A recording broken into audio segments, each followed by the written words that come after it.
In Health Watch, while today's health trends usually push towards less sugar, cereals are making a sweet switch back to their sugary ways. A recent article by the Wall Street Journal highlights how going healthy actually hurts cereal companies. And now some makers of the breakfast food are trying to boost sales by focusing less on nutrition and more on taste. With us now is Annie Gasparro. She is the food reporter for the Wall Street Journal, as well as the author of this article. So this is the thing.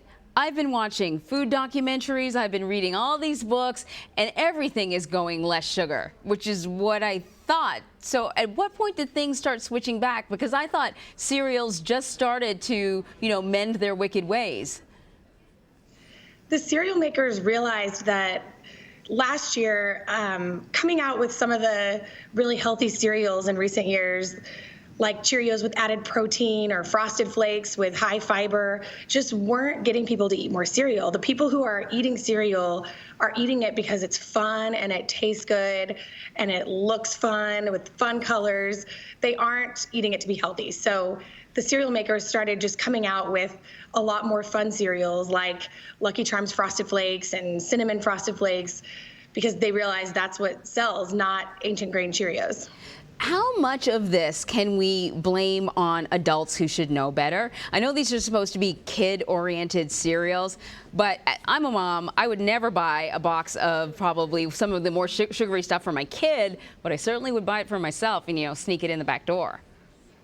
Yeah, a lot of this growth is coming from adults, especially millennials, who are eating it as a snack or a dessert. They know it's not the most healthy breakfast they can eat. So they're instead having it as a late night snack or a permissible indulgence. But it's not just about sugar either. In your article, you talk about Trix cereal that not only removed the sugar, but also the artificial coloring. And I remember Trix when I was a kid. It was super bright Technicolor, so sweet. It sort of stuck in the back of your molars. When they removed all that stuff, people were upset. They were disappointed. They wanted it back.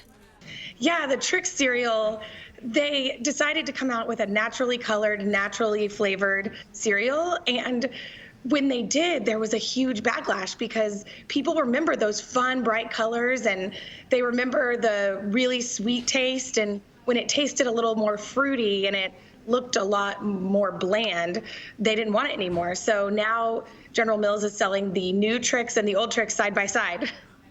Which one's selling better, do we know? They haven't said, but my guess would be the original, given the backlash on the new. So listen, companies like Kellogg, General Mills, a significant portion of the money that they bring in is because of their cereal sales.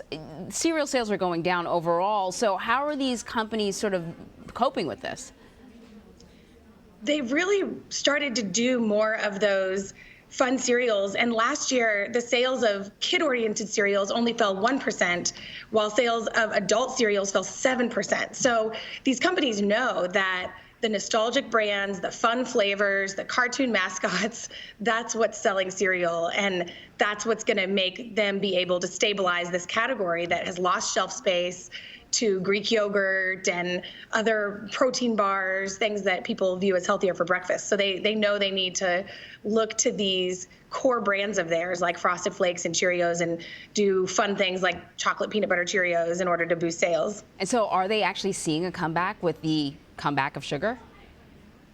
Yes, the fun flavors, the sweeter cereals are selling well, and brands like Special K that are more oriented toward diet and nutrition are continuing to struggle a lot. So they're not giving up on those healthy brands, but the growth is really coming from these fun brands, and then that's what they're doubling down on.